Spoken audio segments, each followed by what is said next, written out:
pour les gens passionnés de rugby, c'est une consécration. Avoir une Coupe du Monde, on l'a vécu en 2007, c'est un aboutissement. Pour tout le monde, pour les bénévoles qui sont dans des clubs et qui vont automatiquement participer à l'organisation, je crois que tout le monde est investi, tous les gens du rugby sont investis.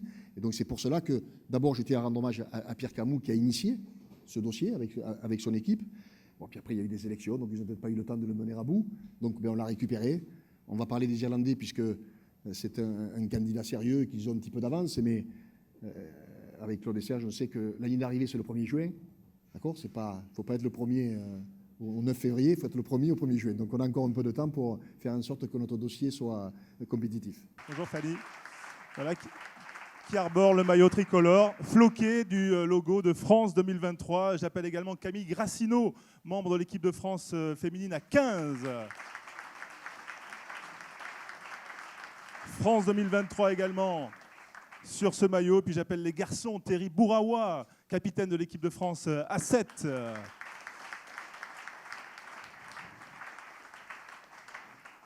Et Guillaume Guirado, le capitaine du 15 de France, qui nous a fait l'amitié juste après l'entraînement de venir. Le voici Guillaume, bonsoir.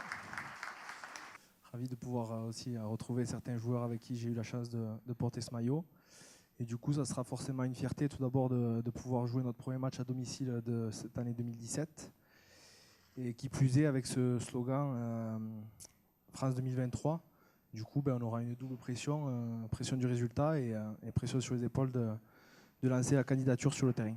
On sent une véritable demande, avidité de retrouver une parole française, du rugby français, forte. Pourquoi ?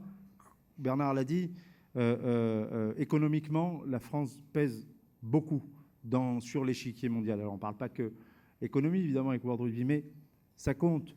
Ils ne peuvent pas mettre des Coupes du Monde que dans des pays où il y a de la rentabilité.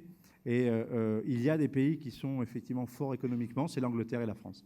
Dès qu'on a eu les joueurs au téléphone, les anciens, même ceux, voilà, ça a été de suite un accord. Voilà, on a senti qu'ils étaient très heureux. Et puis nous aussi très heureux de pouvoir compter sur eux. Donc c'est vraiment une fierté de pouvoir présenter ce 15. Un 15 de rêve.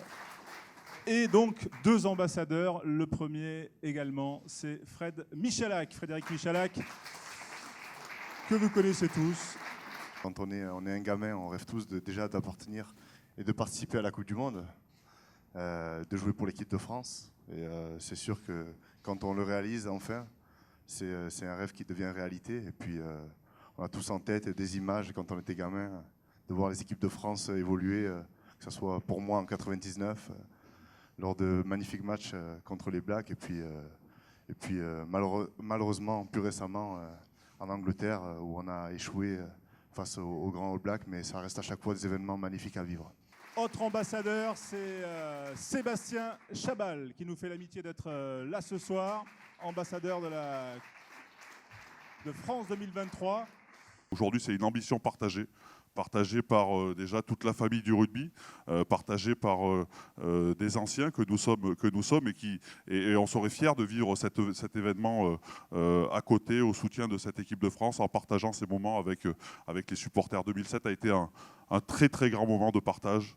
Alors c'est vrai que Bernard ne nous laissait pas trop sortir de Marcoussis, donc ça a été un peu dur pour nous, mais dès qu'on avait la chance de voir le portail s'ouvrir et d'aller au stade, on a vu tout cet engouement, toute cette énergie qui poussait, et c'est un élément moteur. Ça a été un élément moteur dans la promotion du rugby sur notre territoire. Alors on a entendu d'aspects de promotion du pays à l'international, mais il y a aussi la promotion de notre sport, parce qu'on va être un peu égoïste aujourd'hui. Je pense qu'on est sportifs et les sportifs sont tous un peu égoïstes.